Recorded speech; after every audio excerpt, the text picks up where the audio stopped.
साहब सरेकी सारी जोक सरेकी पे मेरा यूट्यूब चैनल जोक सरेकी उम्मीद करता हूँ सारे ठीक ठाक हो तो खैर खरीद ना दसो ते अज के व्लॉग का करने आगाज तुसा अगर सारे चैनल जोक सरेकी को सब्सक्राइब नहीं किया तो जल्दी जल्दी सब्सक्राइब कर गिनो बेल आइकन में दबा दो हूँ वेंदे पे मौलवी को सब्जी चावण सब्जी चाह के आने वाला तो दिखे ने सारी अज की क्या रूटीन है शिरमल बड़े बड़े सो तो बाद जो भी रूटीन है काम करे सो होता है इथों सब्जी गिनने मेथी है 80 आधा किलो मेथी जैसे लकड़े 80 रुपये पा अल्लाह वो मेरी सब्जी पेंदा पे जड़ी होटल दी मैं चावण है उस तो बाद ये भी पेंदे तले ये मिर्चा थी और भिंडी थी ये वो सब्जी मार्केट सारी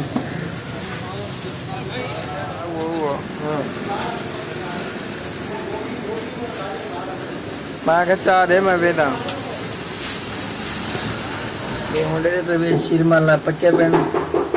ताफ्तानी पक्के पेन माशाल्लाह बहुत खूबसूरत वो तो बाद जरा ना उस्ताद और पिछू आलू वाले पराठे लेना बेटे अस जड़े शिरमल पकावन दे वो पका चला गड्डी मेरी भी बहुत जोर दी देखो चेक करो माशाल्लाह देखो माशाल्लाह क्या गड्डियाँ गड्डियाँ माशाल्लाह देखो बहुत प्यारी गड्डी लगी नहीं वजह करके मैं कहता आपको दिखा रहा हूँ रोज हम 5 किलो पकाते थे आज 6 किलो पकाए क्या कह रहे हैं आज नान पास फटा हो गया हमारा चंडीगढ़ नान पास से क्यों फटा हो गया चंडीगढ़ में फटा हो गया चंडीगढ़ 2 2 4 6 8 10 12 16 16 18 20 22 24 26 28 32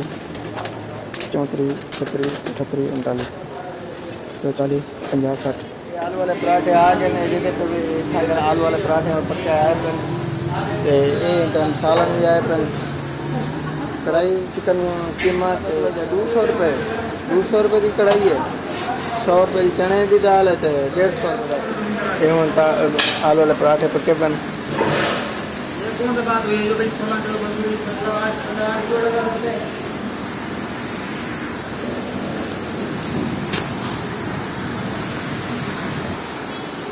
मैं हूँ 100 रोटी ने पहले बड़े 100 रोटी सिंगल लेनी होगी तो हूँ जरा बढ़ा के बुला के देना यह काम जरा है सारी डेली रूटीन क्या होती है वो भी तक लिखे हैं तो ताप कर बढ़ाएंगे ताप कर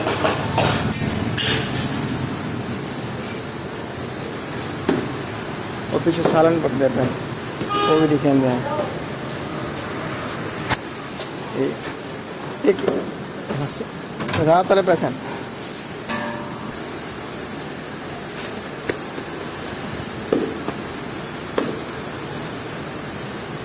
यही है आपका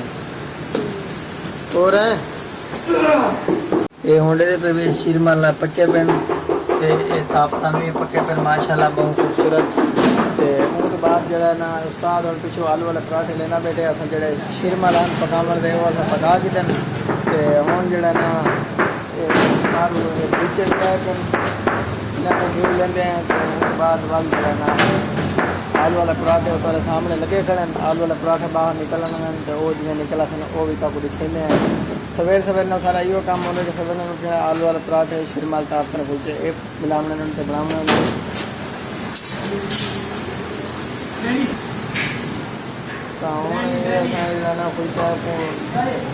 घ्यू ला के सेट नहीं किया उधर सेट आकर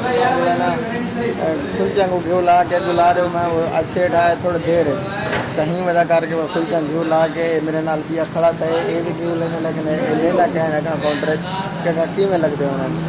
जिन्हें सारे चैनल को सब्सक्राइब नहीं किया और जल्दी जल्दी चैनल को सब्सक्राइब करके तो बेल आइकन भी जरूर दबा दें ताकि सारे आने हर वीडियो तक मिलती रहे माशाल्लाह गड्डी मेरी भी है बहुत जोर दी देखो चेक करो माशाल्लाह देखो माशाल्लाह क्या गड्डियाँ गड्डियाँ माशाल्लाह देखो बहुत प्यारी गड्डी लगी नहीं वजह करके मैं कहता आपको दिखा रहा हूँ ये आलू वाले पराठे आ गए ने जेदे तो भी खाई आलू वाले पराठे और पक्के आए पेन ये सालन भी आए पेन कढ़ाई चिकन और चिकन कीमत चने की दाल रेट भी बता रेट नहीं था लोग 200 रुपये 200 रुपये की कढ़ाई है 100 रुपये की चने की दाल है तो 150 रुपये का कीमत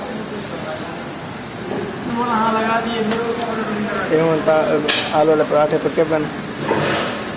कौन सा बात हुई जो भाई 16 किलो बंदूरी मैं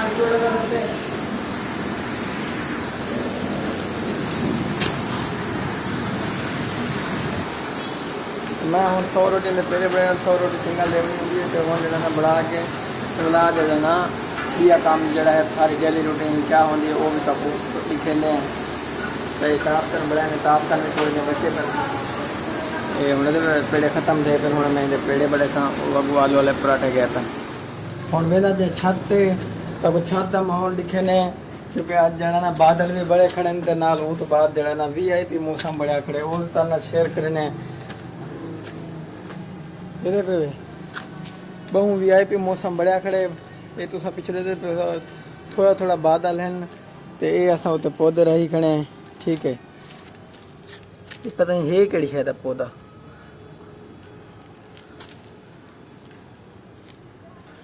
अगर कहीं को कुछ समझ आती पई होवे ता वो मेरे को ये ता